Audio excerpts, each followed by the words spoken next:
the last of the four in the reading section. We're looking at question 4, which you should know now to be the language question, and this is where you're going to compare two texts and look at the way that the language is used and the effect that comes about because of its use. So we start then looking at the right band area that we're looking in to make sure that we're clear and relevant. So we want to show clear evidence that the texts are understood in relation to language, so I need to actually show how language has been used, offer clear explanation of the effect of the words and phrases in the different contexts. So if one text is using a word or a phrase and the effect leads us in one direction and the other one uses it in another direction, we have to be able to pick that out. And obviously, if it's not the same, we have to be able to do the same thing. It's really thinking about the effect, what it makes us feel, what it makes us think of, what it encourages us to do, whatever it might be. Offers relevant quotations or references to support ideas, so you have to pick out and support everything, and offers clear comparisons and cross-references between the two texts. So you have to be able to show what's similar and different, and cross-reference basically means picking out different parts and referring to them as needs be. There's not an actual amount of times that you need to do it, but it's as needs be, and you will have to do it to get a half-decent essay across. Now, this is the one that I recommend you write as an essay. So the rest of them are free-flowing paragraphs. You just have to answer the question, but this is, I would write this as an essay complete in itself because it is worth 16 marks. So you are looking for probably a page and a half, 2 sides for this, depending. So let's look at how many words this one is, just to give us an idea. So here we have the word count is, take your time, 371, which is about a page and a half, which is, I think about a page and a half. So that's very, very doable. Right, let's go through it. So the question is, compare the different ways in which language is used for effect in the two texts and give some examples and analyze the effect. So I'm picking source 2 and 3 to actually analyze. And if you have a copy of this exam, remember it's the June 2011 one, and you might be able to get one of your English department at school if obviously you're doing AQA, or they can at least photocopy one for you, or you can take your photocopy and give it back. It's always good to have the real exam in front of you because that's what you're working towards. So remember first and foremost that the language is pretty much always going to be the same. So you're always going to be comparing something, looking at language and the effect, and you need to give examples and analyze the effect. Okay, so in passage 3, the writer uses very descriptive language to help build a picture for what is going on. She tells us that she was full of anticipation. The use of the word full shows how much she was hoping and looking forward, which has an effect on the reader. We can relate, and also because it allows us to understand how much she was looking forward to finding the clothes. So that's clear, it's relevant, it does make sense. It's better than some attempt, but it's not perceptive. There's nothing really detailed about that. It just makes clear sense. She also tells us that her boat would rush at a wave. The language device used here is onomatopoeia, which has the effect of a sound of a wave in the word rush, which helps put us in the scene as she is describing, as well as describing the speed with which the boat is travelling. The use of this language has a very dramatic effect. So that's again in the same region. It's better than having some appreciation. It's they picked out that the word rush gives us the idea of speed, and obviously the onomatopoeia in there. So it's slightly more detailed answer than the first one, but again it's not really perceptive. It's quite an obvious and a simple thing to pick out, but they have picked out a phrase here, rush at the wave, and so both times they picked out a phrase to analyze and then a single word, which just again that's showing a little more analysis and a little more thought than just stopping at full of anticipation or rush at the wave. So far so good. The writer also uses a simile to help make a strong image in our head. The one thing that's missing so far, you'll see, is that I've gone into two paragraphs and I have not mentioned the other text at all. That actually should be passage. Here's passage 3. Sorry. So here we've got the description as we've gone across. We haven't cross-referenced at all yet. So while we're hitting some points for here, I'm not offering clear comparisons or cross-references at all.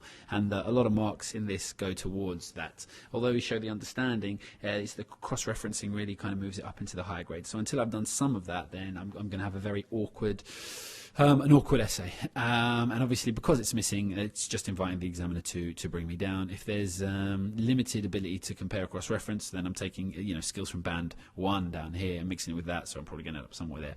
Let's see what happens. The writer also uses simile to help make a strong image in our heads when she tells us, like a dirty washcloth, I was spun rinsed. This description also gives us an idea of how much movement there was in the sea and that she was being moved about in all directions. So again, the language analysis has been used, the descriptions and the literary techniques, etc. So that's all fine. It's that one's actually probably a bit superfluous because we already had two there. It hasn't really done anything different with this paragraph, but it's good for us to reference and see. The language in source 2 is also very dramatic. Good. Now finally we're getting into the cross-referencing. We are told that Mr. Trapp strapped himself, that rhymes, Mr. Trapp strapped himself into a chair, which shows he had to do it very tightly, as what he was about to do was very dangerous. Okay, I mean, it's justifiable, but it's not very strong. So that's one thing. I think if you looked at the video before, a couple of videos before this, where you looked at the chief examiner's comments, where he actually some points were weak and some points were forced. This is getting on to a little point of forced. You're taking a very small idea and really elaborating it. And yeah, it's not the best, but it is relevant. But it's not, and it's an attempt, but it's not. It's nowhere near, very a strong point. There is also similarity in why they were strapping themselves in. Rather, neither of them wanted to fall out, but the reason they are strapping themselves in is very different. So yeah, you can see here that the student, or in this response, sorry, the student's, the theoretical student, is trying to respond and cross-reference this, but they don't really know how to go about it. So they're kind of pushing towards an understanding, but they're not getting very, very far with it. So this is, at least it's some attempt, so it's better than being a poor attempt. Let's see if it gets any better. The language used in source 2 is more calm and relaxing. As the sun rose, this is still very descriptive, but more gentle than what is happening in source 3. Okay, now that is a good bolt-on. Okay, so obviously here I'm actually getting the idea they're still trying, and although it's not brilliant, they're actually still going with this. So the language used in source 2 is more common. So the idea that I've got this being more than something, so I'm still offering a comparison. So this is still very descriptive, and obviously that's what I've referenced earlier when I've actually said that the other a piece has more descriptive writing, but it's more gentle than what is happening in the third source. So it's a real bolt-on. You can see it doesn't show a lot of confidence, but or kind of skill. Even look at the actual paragraph itself. It's very short compared to all the others. Here the students had a little bit more confidence, they knew what they were doing, and here they just put the bare bolts down, still trying to hit the descriptor. And to be fair now, with all of those three things, I'm starting to get the feeling that they're offering more, it's a very strong sum, and a slightly weaker, I don't think it's perfectly clear yet, so we're never going to get towards a 12 with this writing, but we might be hitting the 9 soon.